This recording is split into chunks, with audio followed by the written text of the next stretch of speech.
Untuk menggunakan silinder hidrolik yang terjangkau dan tahan lama, mereka membuatnya dari pipa baja tanpa sambungan. Meskipun Pakistan tidak memiliki peralatan canggih, silinder hidrolik yang dihasilkan sangat tahan lama. Pipa baja berdiameter besar yang ada ini digunakan sebagai bahan utama untuk silinder. Pengrajin pertama-tama memotong pipa baja menggunakan gergaji sesuai dengan panjang yang dibutuhkan. Selanjutnya, bagian belakang pipa baja dipasangi flensa untuk memudahkan pemasangan kepala silinder dengan baut. Setelah proses pengelasan penuh menggunakan elektroda, pipa tersebut dipasang pada mesin bubut dan dipusatkan agar selaras dengan batang pistonnya. Karena piston membutuhkan gesekan yang tepat dengan dinding dalam silinder, permukaan dinding dalam yang kasar harus dipotong hingga rata dan halus agar piston dapat bekerja dengan baik di dalam silinder. Setelah proses pemotongan selama setengah jam, diameter dalam pipa sudah memenuhi standar, tetapi kehalusannya masih kurang. Untuk mencapai standar mesin berkualitas tinggi, pengrajin memasang lapisan amplas pada batang bubut untuk memperhalus dinding dalam pipa.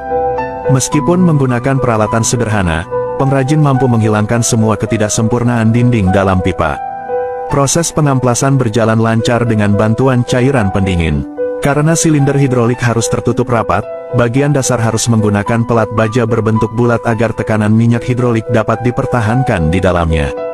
Setelah pengelasan selesai, permukaan silinder yang berkarat dihaluskan kembali hingga mengilap. Karena kepala silinder harus tertutup rapat dengan flensa, biasanya komponen ini dicetak dan dituangkan. Setelah menyisakan ruang untuk perakitan, pengrajin dapat memotong kepala silinder dengan presisi agar pas dengan diameter dalam silinder. Setelah dipastikan tidak ada kesalahan, bagian dalamnya dilengkapi dengan alur untuk pemasangan sel dan cincin pelindung, sehingga meskipun piston bergerak maju mundur, sel ini mencegah kebocoran minyak hidrolik. Untuk pemasangan piston dalam silinder, pengrajin memotongnya sesuai diameter silinder yang presisi. Ukuran piston adalah bagian penting dalam performa silinder. Dengan keahlian yang mumpuni, pengrajin berhasil membuat piston yang sesuai. Agar piston terpasang kuat pada batang piston, bagian belakang harus dibuat ulir luar untuk dikencangkan dengan mur di bagian bawah.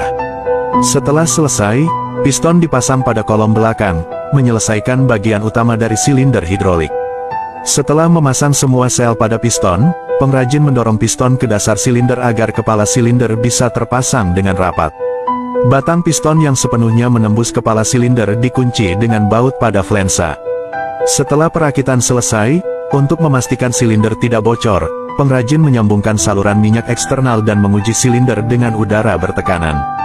Hasilnya, piston bergerak dengan mulus tanpa hambatan, menunjukkan bahwa silinder dari pipa baja tanpa sambungan ini siap digunakan. Bagaimana menurut kalian tentang keahlian para pengrajin di Pakistan?